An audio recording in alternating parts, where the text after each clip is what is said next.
process that began 20 years ago with the implementation of the 4 labor codes.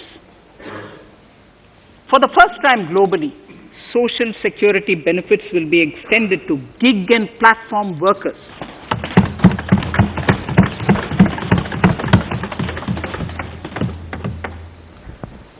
Minimum wages will apply to all categories of workers, and they will all be covered by the Employees State Insurance Corporation. Women will be allowed to work in all categories and also in the night shifts with adequate protection. At the same time, compliance burden on employers will be reduced with a single registration and licensing and online returns. Financial inclusion. To further facilitate credit flow under the scheme of Stand Up India for the scheduled castes and scheduled tribes and also women, I propose to reduce the margin money requirement from 25% to 15% only,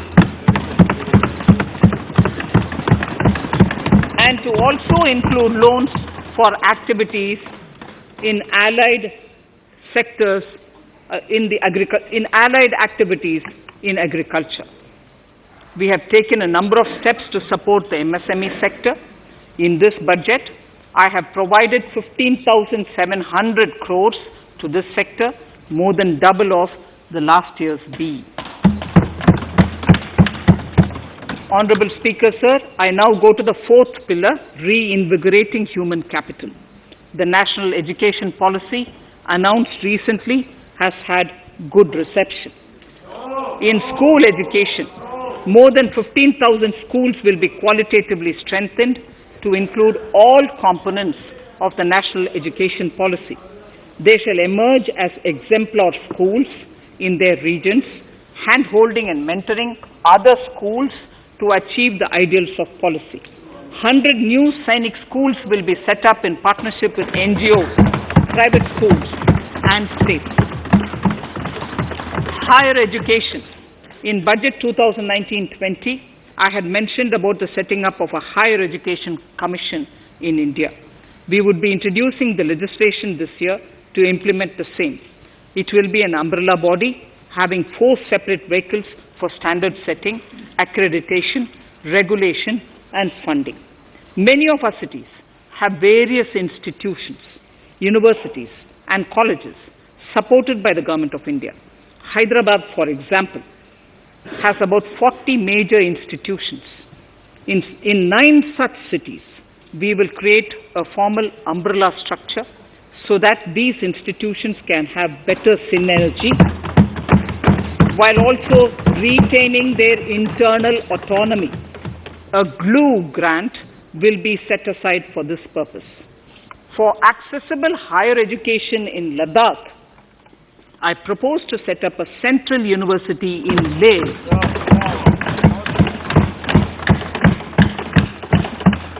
The other important projects to be taken up as a part of the NEP are listed in Annexure 5. Scheduled caste and scheduled tribes welfare. We have set ourselves a target of establishing 750 Eklavya model residential schools in our tribal areas. I propose to increase the unit cost of each such school from 20 crores, which is what it is now, to 38 crores, and for hilly and difficult areas to 48 crores. This would help creating robust infrastructure facilities for our tribal students. We have revamped the post-metric scholarship scheme for the welfare of scheduled caste students. I have also enhanced the central assistance in this regard.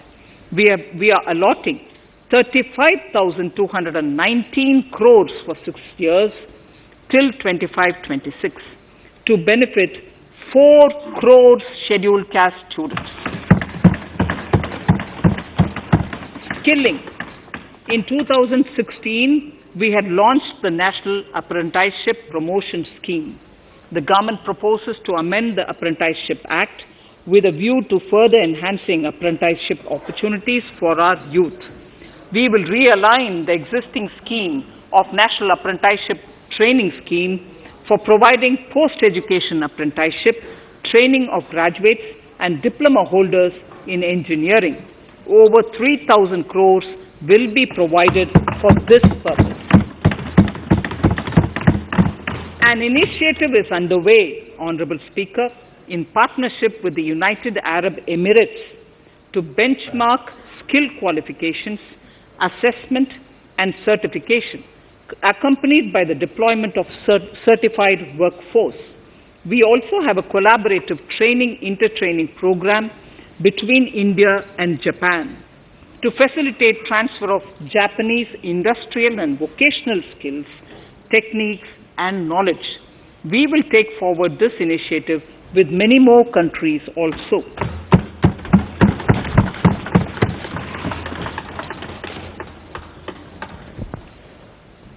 Innovation and R&D. In my budget speech of 2019, I had announced the National Research Foundation. We have now worked out the modalities, and the NRF outlay will be of 50,000 crores over 5 years. It will ensure that the overall research ecosystem in the country is strengthened with focus on identified national priority thrust areas. There has been a manifold increase in digital payments in the recent past. To give a further boost to digital transactions, I earmarked 1,500 crores for a proposed scheme that will provide financial incentive to promote digital mode of payment. We will undertake a new initiative, National Language Translation Mission. This will enable the wealth of governance and policy-related knowledge on the Internet being made available in major Indian languages.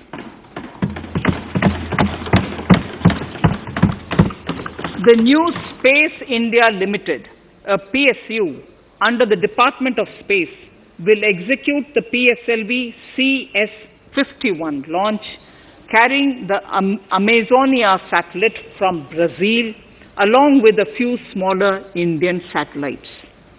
As part of the Gaganyaan mission activities, 4 Indian astronauts are being trained on generic spaceflight aspects in Russia. The first unmanned launch is slated for December 2021. Our oceans are a storehouse of living and non-living resources. To better understand this realm, we will launch a deep ocean mission with a budget outlay of more than 4,000 crores over 5 years. This mission will cover deep ocean survey exploration and projects for the conservation of deep sea biodiversity. I come to the 6th pillar, Honorable Speaker, minimum government, maximum governance. Honorable Speaker, sir, this is the last of the 6 pillars. This will outline plans for reforms in one of our core principles of minimum government, maximum governance. We have taken a number of steps to bring reforms in tribunals in the last few years for speedy delivery of justice.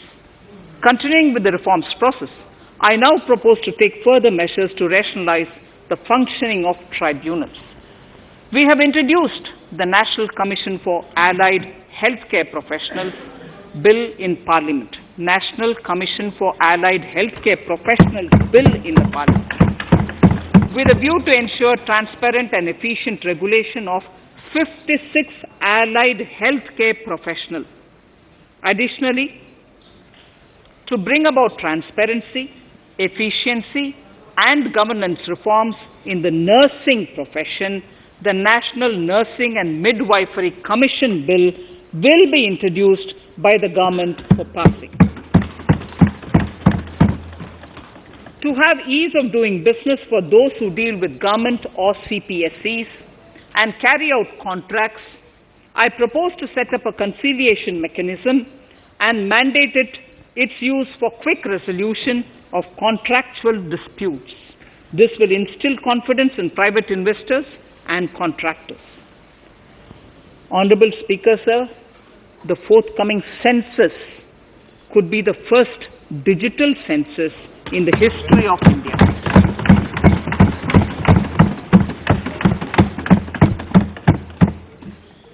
For this monumental milestone marking task, I have allocated 3,768 crores in this year, 21-22. Honorable Speaker, Goa is celebrating the Diamond Jubilee year of the state's liberation from Portuguese rule. From the Government of India's side, I propose to grant 300 crores to the Government of Goa for the celebration. I propose to provide 1,000 crores for the welfare of tea workers, especially women and children in Assam and West Bengal. A special scheme will be devised for the same.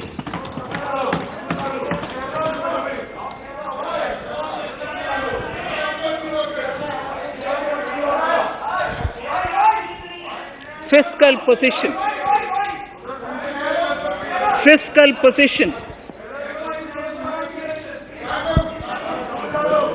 In these last few